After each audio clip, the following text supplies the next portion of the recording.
اور آپ دیکھ رہے ہیں اور سن رہے ہیں اردو دان۔ آج ہم جماعت دہم کی اردو کتاب میں ادا جعفری کی لکھی گئی غزل نمبر 1 پڑھیں گے، اور اس کے 2 اشعار۔ ہونٹوں پہ کبھی ان کا میرا نام ہی آئے، آئے تو صحیح برسر الزام ہی آئے۔ کیا ہی خوبصورت شعر ہیں۔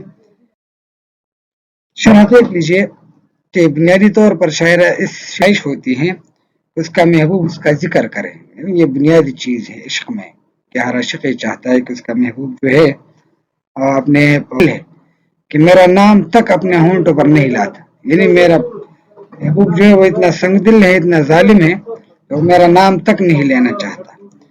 میری شدید خواہش اور تمنا ہے کہ کاش ایک دفعہ وہ میرا نام تو اپنی زبان پر لائے، یہ کہ وہ میرا ذکر کرے، میری بات کرے، میرا نام لے۔ ٹھیک۔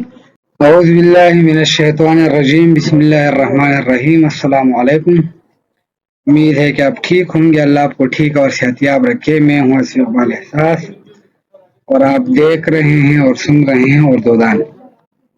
آج ہم جماعت دہم کی اردو کتاب میں ادا جعفری کی لکھی گئی غزل نمبر 1 پڑھیں گے، اور اس کے 2 اشعار جو ہے ان کی شرح کرنے کی کوشش کریں گے۔ غزل نمبر 1 ہے، شاعر ادا جعفری ہیں اور جماعت دہم میں جو ہے یہ غزل کی گئی ہے۔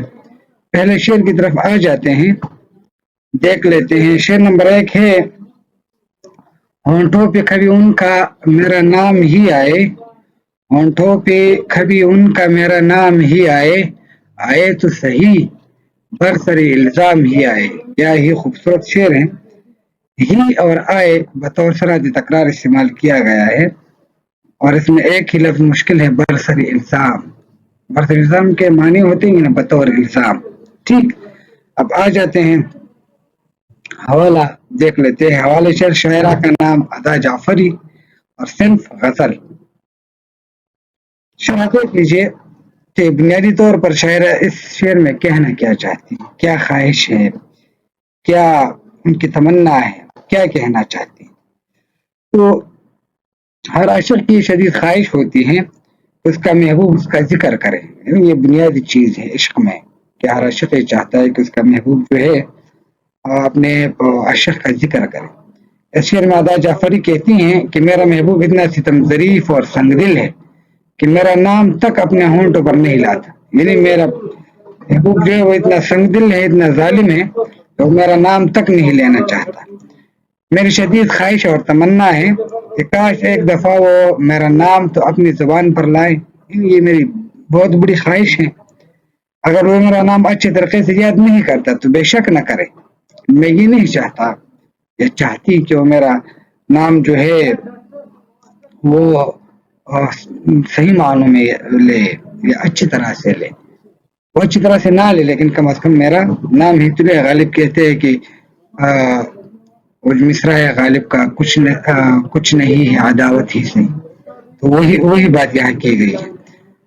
اچھا، اگر وہ میرا نام اچھے طریقے سے یاد نہیں کرتا تو بے شک نہ کرے، بطور الزام ہی میرا نام لے لے، پھر بھی مجھے خوشی ہوگی کہ کم از کم میرے محبوب نے میرا نام تو لیا ہے، کم از کم مجھے خوشی ہوگی کہ وہ بطور الزام میرا نام لے، کہ میرا ذکر کم از کم ہو جائے گا۔ اور غالب کہتے ہیں کہ ذکر میرا ہی وہ کرتا تھا صریحاً، لیکن میں جو پہنچا تو کہا خیر یہ مذکور نہ تھا، میرا محبوب میرے ساتھ اس طرح کا کام کر رہا ہے، میں چاہتا ہوں کہ وہ میرا ذکر کرے، میری بات کرے، میرا نام لے۔ ٹھیک۔ اگلے شعر کی طرف آ جاتے ہیں۔ شعر نمبر 2 ہے، حیران ہے لب بستہ ہیں دلگیر ہیں غنچے، حیران ہے لب بستہ ہیں دلگیر ہیں غنچے، خوشبو کی زبانی تیرا پیغام ہی آئے۔ اب خوشبو اور غنچے جو ہے وہ بطور میرات النظیر صنعت استعمال کیے گئے ہیں۔ آ جاتے ہیں، مشکل الفاظ اور معنی دیکھ لیتے ہیں۔ لب بستہ یعنی خاموش، صحیح۔ دلگیر یعنی غمگین، غمزدہ، اداس، مایوس، خفا۔ اچھا، پیغام یعنی زبانی بات یا خبر کے معنوں میں بھی پیغام استعمال کیا جاتا ہے۔ حوالہ دیکھ لیجئے، شاعرہ کا نام ادا جعفری، صنف غزل۔ شرح دیکھ لیجئے۔ محبوب کی جدائی اور ہجر میں نہ صرف ادا جعفری اداس اور پریشان ہے بلکہ اس کا اثر پورے ماحول پر دکھائی دیتا ہے. ایک ماحول جو ہے ودا جعفر اس میں بیان کر رہی کہ میرے محبوب بچھڑ گئے تو اس میں میں پریشان نہیں ہوں، بلکہ جتنے پھول ہیں غنچے ہیں وہ سب پریشان ہیں، سب خفا ہے. پھول کے غنچے بھی اس حسین محبوب کے بچھڑنے پر اداس اور غمگین ہیں. انہوں نے مسکرانا چھوڑ دیا ہے اور وہ مکمل طور پر خاموش ہیں. جتنے بھی پھول کے غنچے ہیں وہ خاموش ہیں. انہیں محبوب کے بارے میں کوئی علم نہیں کہ وہ کہاں ہے. اس طرح کے حالات میں شاعرہ خوشبو کی زبان سے محبوب کا کوئی پیغام لانے یا سننے کے لیے بےتاب ہے کہ کاش اب خوشبو ہی کچھ بتائے کہ وہ پیارا محبوب کہاں ہے اور کس حال میں. سب پریشان ہیں محبوب کی وجہ سے کہ وہ کہاں ہے، کسی کو کچھ پتا نہیں ہے. شاعرہ چاہتی ہیں کہ اب خوشبو ہی کچھ میرے محبوب کا حال سنائے کہ وہ کہاں ہیں، کس حال میں ہے، کس کے پاس ہے، کیا کر رہے ہیں، خوش ہیں یا ناراض ہیں.